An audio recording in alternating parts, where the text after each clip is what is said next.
Hey Beach Bums, we're gonna do the next chapter of Harry Potter, and to kick it off, Caden's gonna play the Harry Potter theme that he's been working on in his piano lessons. You guys may not know this one. It's in the movie.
All right, that was a good way to start us off, I think. Thank you, Caden.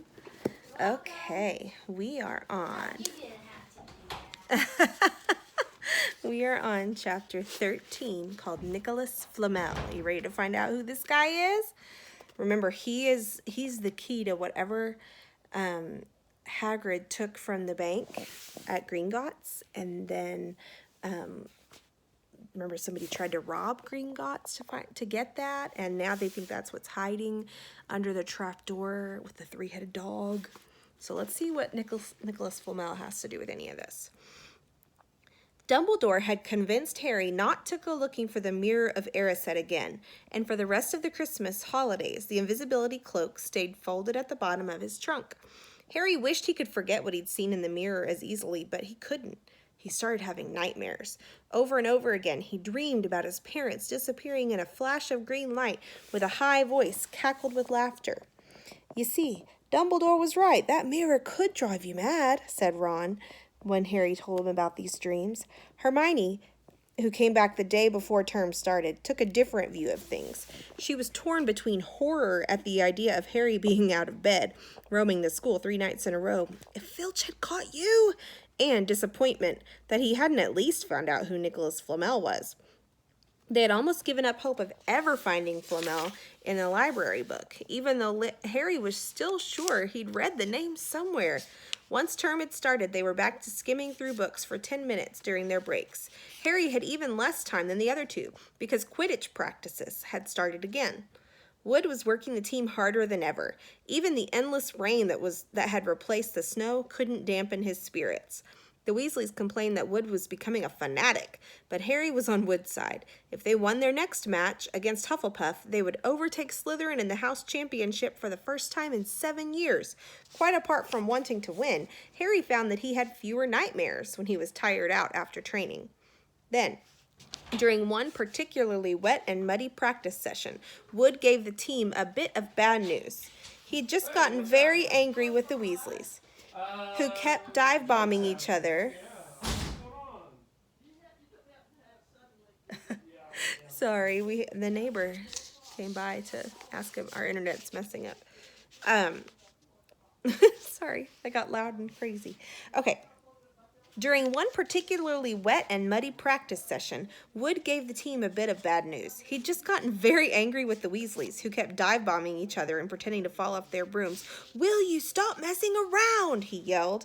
"That's exactly the sort of thing that'll lose us the match. Snape's refereeing this time, and he'll be looking for any excuse to knock points off Gryffindor." George Weasley really did fall off his broom at these words. Snape's refereeing? He spluttered through a mouthful of mud. When's he ever refereed a Quidditch match? He's not going to be fair if we might overtake the Slytherins. The rest of the team landed next to George to complain too. It's not my fault, said Wood. We've just got to make sure we play a clean game so Snape hasn't got an excuse to pick on us. Which was all very well, thought Harry, but he had another reason for not wanting Snape near him while he was playing Quidditch. Remember, they think that Snape was the one that was putting a spell on his broom last time. The rest of the team hung back to talk to one another, as usual, at the end of the practice, but Harry headed straight back to the Gryffindor common room, where he found Ron and Hermione playing chess. Chess was the only thing Hermione ever lost at, something Harry and Ron thought was very good for her. Don't talk to me for a moment, said Ron when Harry sat down next to him. I need to concentrate. He caught sight of Harry's face. What's the matter with you? You look terrible. Speaking quietly so that no one else would hear, Harry told the other two about Snape's sudden, sinister desire to be a Quidditch referee. Don't play, said Hermione at once. Say you're ill, said Ron. Pretend to break your leg, Hermione suggested. Really break your leg, said Ron. I can't, said Harry. There isn't a reserve seeker. If I back out, Gryffindor can't play at all. At that moment, Neville toppled into the common room. How he had managed to climb through the portrait hole was anyone's guess, because his legs had been stuck together with what they recognized at once as a leg locker curse. He must have had to bunny hop all the way up to Gryffindor Tower. Everyone fell over laughing except Hermione, who leapt up and performed the counter curse. Neville's legs sprang apart and he got to his feet trembling. What happened? Hermione asked him, leading him over to sit with Harry and Ron. Malfoy, said Neville shakily. I met him outside the library. He said he'd been looking for someone to practice that on. Go to Professor McGonagall, Hermione urged Neville. Report him. Neville shook his head. I don't want any more trouble, he mumbled. You've got to stand up to him, Neville, said Ron. He's used to walking all over people, but that's no reason to lie down in front of him and make it easier. There's no need to tell me I'm not brave enough to be in Gryffindor. Malfoy's already done that, Neville choked out. Harry felt in the pocket of his robes and pulled out a chocolate frog, the very last one from the box Hermione had given him for Christmas. He gave it to Neville, who looked as though he might cry. You're worth 12 of Malfoy, Harry said. The Sorting Hat chose you for Gryffindor, didn't it? And where's Malfoy in stinking Slytherin? Neville's lips twitched in a weak smile as he unwrapped the frog. Thanks, Harry. I think I'll go to bed. Do you want the card? You collect them, don't you? As Neville walked away, Harry looked at the famous wizard card. Dumbledore again, he said. He was the first one I ever... He gasped. He stared at the back of the card. Then he looked up at Ron and Hermione. I found him, he whispered. I found Flamel. I told you I'd read his name somewhere before. I read it on the train coming here. Listen to this. Dumbledore is particularly famous for his defeat of the Dark Wizard Grindelwald in 1945, for the discovery of the 12 uses of dragon's blood, and his work on alchemy with his partner Nicolas Flamel. Hermione jumped to her feet. She hadn't looked so excited since they had gotten back the marks for their very first piece of homework. Stay there, she said, and she sprinted up the stairs to the girls' dormitories. Harry and Ron barely had time to exchange mystified looks before she was dashing back, an enormous old book in her arms. I never thought to look in here, she whispered excitedly. I got this out of the library weeks ago for a bit of light reading. It's a very big book. Light, said Ron, but Hermione told him to be quiet until she'd look something up and started flicking frantically through the pages, muttering to herself. At last, she found what she was looking for. I knew it! I knew it! Are we allowed to speak yet? Said Ron grumpily. Hermione ignored him. Nicolas Flamel, she whispered dramatically, is the only known maker of the Sorcerer's Stone. That's the title of our book, Harry Potter and the Sorcerer's Stone. This didn't quite have the effect she'd expected.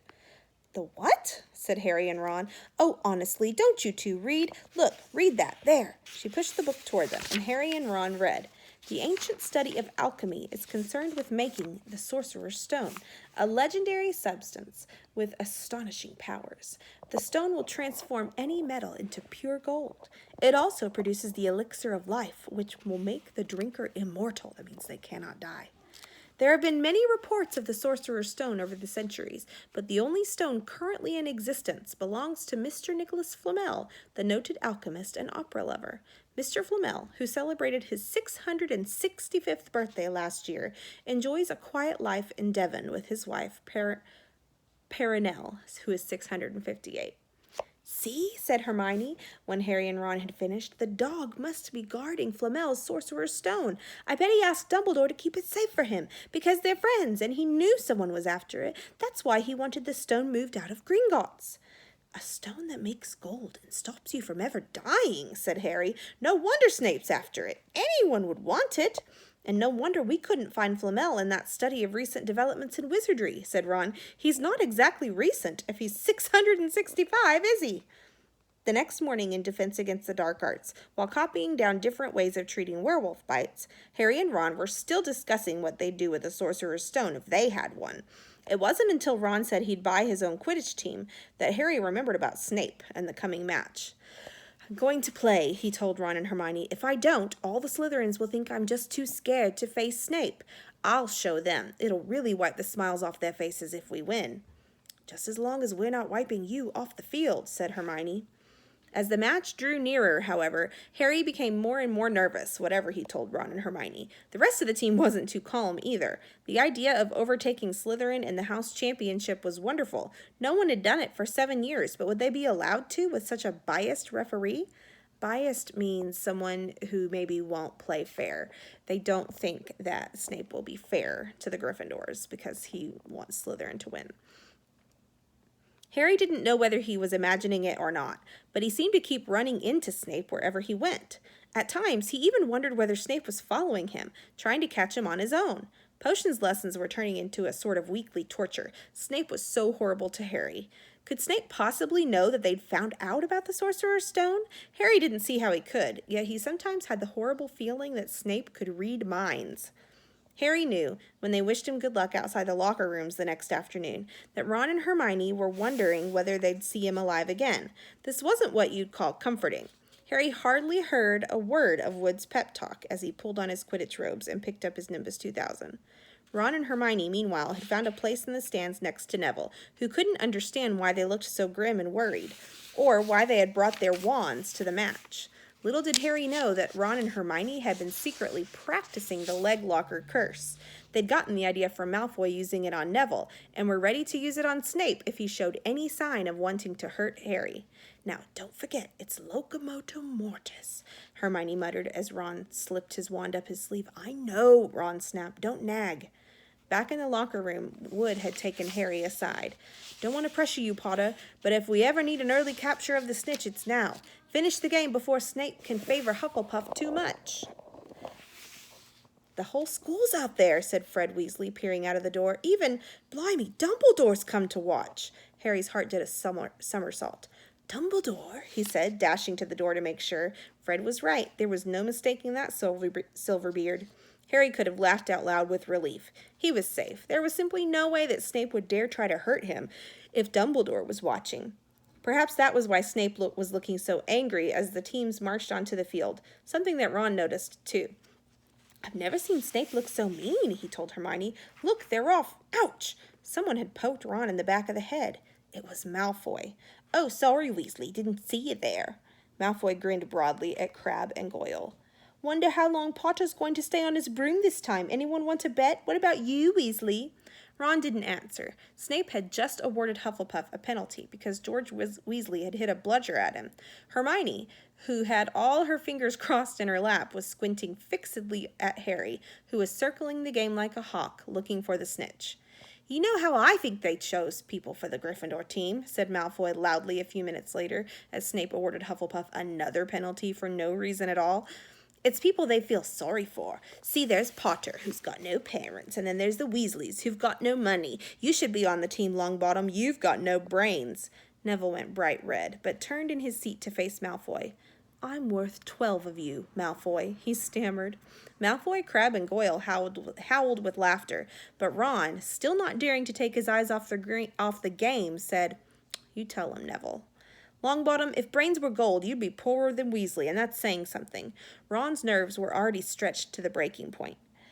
with anxiety about Harry. I'm warning you, Malfoy. One more word. Ron, said Hermione suddenly. Harry! What? Where? Harry had suddenly gone into a spectacular dive, which drew gasps and cheers from the crowd. Hermione stood up, her crossed fingers in her mouth, as Harry streaked toward the ground like a bullet. You're in luck, Weasley. Potter's obviously spotted some money on the ground, said Malfoy. Ron snapped. Before Malfoy knew what was happening, Ron was on top of him, wrestling him to the ground. Neville hesitated, then clambered over the back of a seat to help. Come on, Harry, Hermione screamed, leaping onto her seat to watch as Harry sped straight at Snape.